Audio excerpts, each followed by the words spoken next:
Merci, merci, merci für die Stunden, Chérie, Chérie.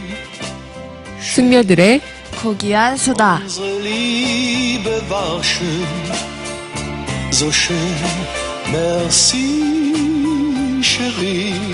Sei nicht traurig, muss ich auch von dir gehen. 네, 김소영 기자 안녕하세요. 네, 안녕하세요. 네, 한 주간 잘 어떻게 지냈어요? 이번 주 즐겁게 잘 보냈습니다. 네, 즐겁게. 네, 이제 뭔가 날씨가 좀 풀리기 시작했잖아요. 네. 날씨도 풀리고 이제 3월 꽃샘추위 가면은 진짜 봄이니까 네. 좀 약간 좀 피곤한 한 주이긴 했지만 네. 좀 괜히 설레고 네. 봄이 기다려지고 그러더라고요. 네. 벚꽃. 오늘 벌써 봄 차림으로 이제 벚꽃 스튜디오를 상징. 화사하게 빛내고 왔습니다. 네. 오늘 근데 정말 날씨가 점점 영상 기온이고 봄 날씨 같다라는 얘기를 많이 하시는데 저는 좀 걱정이 되는 게 작년엔 되게 추웠잖아요. 근데 이맘때쯤 추웠었나? 작년 겨울은 엄청 눈도 맞아요. 많이 내리고 폭설 맞아요. 내리고 뭐 지금 강원도 지역에는 그래도 대설이 많이 내려서 피해도 많이 입었는데 맞아, 맞아. 이번 겨울은 작년보다 너무 안 추워서 맞아. 만약에 다음 내년에 올해나 네. 겨울이 왔을 때 그냥 평범한 겨울인데도 더욱 춥게 느껴질까봐 그러네요. 네, 좀 걱정이 앞서서 되긴 네. 하는데요. 어쨌든 네. 봄이 오니까요. 그리고 오늘은 정월 대보름이기도 하고 네. 또 의미가 되게 많은 네, 날인 것 날이죠. 같아요. 그래서 네. 오늘 불엄 깨셨나요? 네. 아침에 일어나자마자 네. 네, 양쪽 치아로 네. 깼습니다. 뭔가 네. 맨 처음에 한쪽으로 그냥 깼다가 네. 뭔가 한쪽으로 깨면 안 될 것 같아. 그럼 뭔가 애기 다 날아가지 않을 것 같아 이래가지고 양쪽으로 깨고 네, 출근을 했습니다. 네. 네. 오늘 상쾌하게 또 불엄까지 깨고 네. 출근을 하셨다는 김수영 네. 기자. 네, 그럼 오늘 핫뜨거 소식 준비되셨죠? 네. 네, 시작할까요? 네. 시작. 핫뜨거 뜨거 핫뜨거 뜨거 핫. 네. 오늘의 핫뜨거 소식 전해주시죠. 네. 아까 첫 번째 소식인데요. 네. 오늘 2월 14일이잖아요. 네. 아무래도 2월 14일 하면 발렌타인데이를 좀 더 많이 기억하실 것 같은데, 네. 정월 대보름이기도 하지만 2월 14일인 오늘은 이제 안중근 의사가 이제 사형 선고를 이제 언도받은 날이라고 합니다. 네. 총 공판이 6회까지 이어졌다고 하는데요. 네. 14일 날 사형 선고가 내려졌고 이제 그 이후로 이제 항소하지 않고 그냥 이제 안중근 의사는 받아들였다고 해요. 네. 그래서 이제 리순 감옥에 있을 때 두 가지의 그 뜻을 네. 계속 마음속에 갖고 계셨다고 하는데요. 첫 번째는 이제 민족의 해방, 진정한 독립을 꿈꾸는 것, 그리고 두 번째는 동양평화. 네, 동양평화. 네. 그리고 실제로 동양평화론이라고 이제 글도 저서를 쓰시다가 차마 다 쓰지 못하고 네. 이제 사형 선고를 받으셨는데 그 점에 대해서는 되게 안타깝고요. 네. 이제 발렌타인데이도 좋지만 아무래도 국가를 사랑하고 민족을 사랑했던 안중근 의사의 좀 뜻을 기리는 날이 됐으면 좀 좋겠습니다. 네. 네. 정말 요즘 젊은 세대들은 네. 정작 또 정월 대보름 날이 오늘인 맞아요. 것도 모르고 발렌타인데이로만 다들 네. 얘기를 꼽히고 있더라고요. 그래서 조금 이런 날을 우리가 더 경건하게 가져야 하는 날이 아닐까 생각이 듭니다. 다음 소식은요? 네. 세 번째 소식은 이제 다음 주에 있을 이제 공연에 대해서 네. 좀 말씀을 드리고 싶은데요.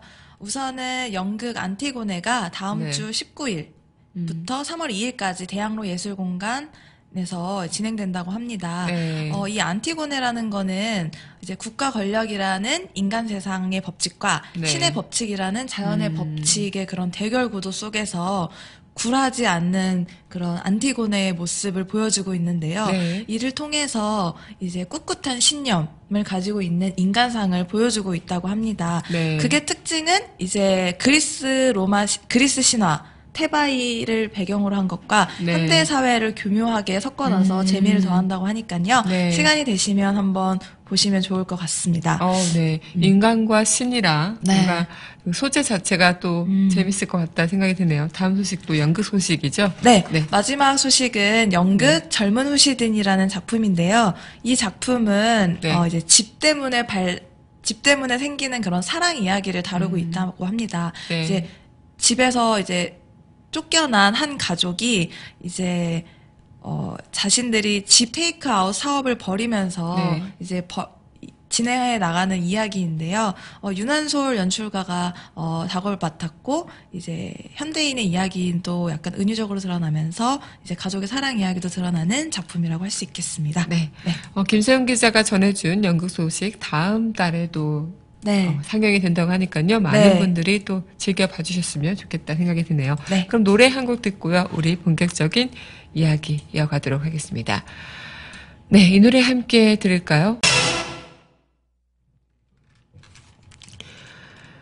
네, 펄스의 난 얘기하고 넌 웃어주고 듣고 왔습니다. 오늘 김세윤 기자와 함께 이야기할 연극이 또 오랜만에 보는 배우죠. 네. 네, 배우 추상미 씨가 5년 만에 연극 무대에 올라서는 네. 연극이라고 하는데요. 어떤 연극이죠? 네. 네. 그 추상미 씨가 5년 만에 연극 네. 무대로 복귀하는 작품이라서 화제를 네. 모았던 이제 연극인데요. 네. 바로 은밀한 기쁨이라는 작품입니다. 은밀한 기쁨이요. 네. 그 영국 지금 현존하고 계시는 분인데요. 영국 작가인 데이비드 헤어의 네. 작품이에요. 근데 이제 이 데이비드 헤어 같은 경우에는 이제 가족 이야기를 통해서 1980년대 영국의 현실을 이제 최초로 진단한 네. 그런 정치 이야기로 풀어냈었는데요. 이 연극을 통해서 이제 대표적으로 이 데이비드 헤어 같은 경우에는 네. 좀 대표적인 사회주의 극작가라고 해요. 아, 그래서 네. 이제 1980년대 영국 정부 대표적으로 마가렛 대처 보수 정당에 네. 대한 그런 비판을 약간 담은 작품을 많이 썼다고 하는데요. 네. 이 은밀한 기쁨이라는 작품도 네. 이제 한 가족의 이야기를 다루고 있지만 네. 그 속에 이제 정치적인 그 이야기를 이제 내포하고 좀 이야기를 은유적으로 던지고 있습니다. 데이비드 헤어가. 네. 아, 네. 그러면 이 배경 자체가 영국을 배경으로 하고 있는 연극인 네, 건가요? 네. 네. 그러면 이 김수영 기자 지금 설명한 것처럼 네. 탐욕의 그런 시대에 네. 어떻게 가치를 지킬 수 있나 이런 것들을 얘기한다고 했는데 네. 그 김광보 연출가가 연출했다는 네. 얘기 들었는데 주제 의식이 지금 제가 말씀드린 거랑 좀 네. 일맥상통한가요? 네. 아까 말씀드렸다시피 네. 이제 데이비드 헤어 같은 경우에는 이제 그 은밀한 기쁨이라는 작품을 통해서 가족 이야기를 보여주지만 어떻게 보면 네. 정치적인 은유를 좀 이렇게 보여줬다고 할 수 있는데요. 이제 김광보 연출은 이제 이렇게 그대로 뭐 정치적인 메시지, 정치적인 메타포를 이렇게 직접적으로 보여주는 형식은 아니에요. 근데 그냥 가족의 이야기를 통해서 네. 그 주인공들이 보여주는 행동, 주인공들이 겪고 있는 갈등, 주인공들이 뭐 나누는 대화, 이런 그리고 연기력, 네. 이들의 연기력을 통해서 이제 그 되게 은유적인 메시지를 이렇게 넌지시 보여주지 뭐 직접적으로 정치적인 네. 데이비드 헤어처럼 뭐 정치적인 메시지를 딱 보여주지는 않고 있어요. 아, 네. 약간 좀 이렇게 우회적으로 표현을 네, 하는 가족의 이야기를 좀 중점을 맞춰서 보여주고 네. 있어요. 아, 네. 그렇게 가족의 이야기로 모든 시선을 볼 수 있게끔 네. 열어두는 연출을 하셨군요. 네. 그러면 김세영 기자가 이 프레스콜 현장을 다녔다고 네. 들었는데 김세영 기자가 봤을 때가 있을 거 아니에요? 그 네. 연기 자체를. 근데 얼마 전에 조선일보에서도 네. 이 똑같이 연극 은밀한 기쁨을 평가한 그 리뷰를 이제 거기 속에서 굉장히 좀 호평을 했다고. 네. 그래서 추상미 씨의 연기가 어땠을까? 네. 전 개인적으로 추상미 씨가 뭐 스크린이나 이런 데서는 연기가 굉장히 좋잖아요. 그래서 내심 또 연극에서 또 어떤 활약을 펼치실까 기대를 했는데 어땠나요? 김세영 기자 볼 때는. 네, 아무래도 추상미 씨의 복귀 5년 만에 이제 연극 무대로 올라오는 작품이라고 해서 네.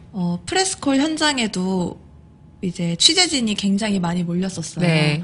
그런데 이제 제가 그 프레스콜 현장을 다녀오고 나서 이제 기사도 많이 쏟아지고 사진도 굉장히 많이 쏟아졌는데요. 네. 조선일보가 쓴 리뷰를 보면 네. 이제 5년 만에 복귀했는데 좀 연기가 이제 좀 무리가 있지 않았나 이런 평가를 많이 썼더라고요. 공백 기간이 너무 길었다. 네, 공백 기간이 아무래도 길었나 보다 네. 이런 취지로 글을 썼고요.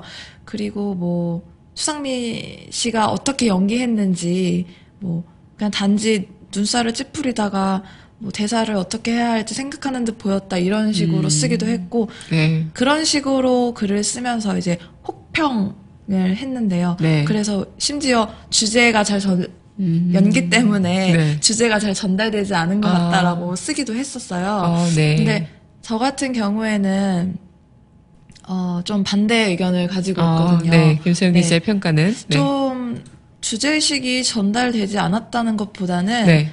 굳이 집중이 안 된 점을 네. 굳이 뽑자면 취재진이 굉장히 많이 왔다고 말씀을 드렸잖아요. 네. 그래서 그 셔터 누르는 소리가 연극이 진행되는 내내 계속 들렸었거든요. 네. 아무래도 취재진도 많고 사진 기자도 많이 와서 네, 그죠. 네, 뭐 그런 소리 때문에 이제 좀 대사라던가 이런 게 잘 안 들렸던 점이 좀 있었을 뿐이지 네. 뭐 연기력이나 이런 거에 대해서는 저는 문제가 없었다고 생각을 해요. 네네. 그리고 이제 추상미 씨가 연기한 이사벨이라는 역할이 네. 굉장히 어려운 역할이라고 할 수 있어요. 왜냐하면 이 극을 살펴보면 이제 추상미 씨가 맡은 이사벨과 그리고 나머지 가족들 언니랑 그리고 형부 그리고 남자친구 그리고 또 젊은 새엄마 캐서린 이렇게 나머지 인물이 등장하는데요. 이사벨 한 명을 두고 나머지 인물들이 이렇게 대립하는 구조를 네. 띠고 있거든요. 네. 그러니까 이사벨은 기존 아버지가 남겨놓은 가치, 네. 기존의 도덕적인 가치를 지키려는 인물로 그려지고 있고요. 네. 그리고 뭐 언니나 형부, 남자친구, 그리고 또 새엄마 이런 나머지 인물들은 어떻게 보면 자본주의의 상징이자 탐욕의 상징, 그리고 좀 새로운 가치를 밀어내고 치고 올라오려는 그런 혼돈들을 상징하는 인물이라고 할 수 있는데 아무래도 그 이사벨, 추상미 씨가 맡은 이사벨은 우리 현대 사회에서는 굉장히 보기 드문 인물이에요. 굉장히 소신이 강하고 네.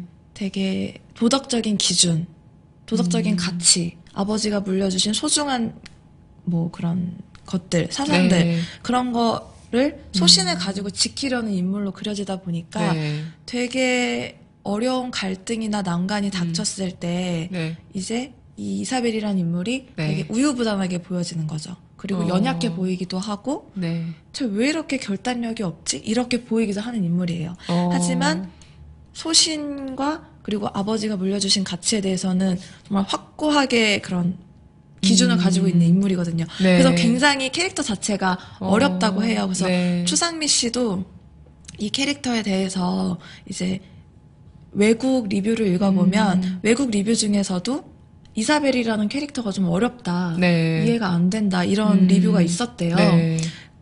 그래서 이제 추상미 씨도 이 이사벨이라는 캐릭터가 어렵지만 절대 연약하고 우유부단하고 결단력이 없는 인물은 아니다. 그냥 자신의 가지고 있는 가치, 소신을 굳건히 지키고 있는 인물이다. 그래서 좀 이렇게 어떻게 관객이 봤을 땐 네. 굉장히 드문 캐릭터고 이해가 잘 안 되는. 네. 현재에서는 정말 볼 수 없는 캐릭터니까 네. 좀 이해가 안 될 수도 있겠다. 그러시더라고요. 근데 저는 되게 공감했었거든요. 그런가? 현대 사회에서 좀 자본이나 뭐 탐욕, 뭐 그런 빨리빨리 변하는 네. 세태에 누가 적응하려고 하지 정말 귀중한 가치나 뭐 사상, 그죠. 철학 이런 거를 소신을 갖고 지키려는 인물이 별로 없잖아요. 네. 그래서 네 저는 이제 추상미 씨가 맡은 이사벨 역할이 굉장히 공감이 됐고 네. 또 소화하기 어려운 캐릭터이지 않았나 그런 네. 생각을 좀 해봤습니다. 네. 그 캐서린이 아니라 그 이사벨 지키려 했던 아버지의 가치라는 것이 네. 굉장히 좀 어떤 것인가 궁금한데 만약에 그 가치를 김세훈 기자분이 네. 이제 이사벨이라면 지킬 수 있을까 생각이 드나요? 네.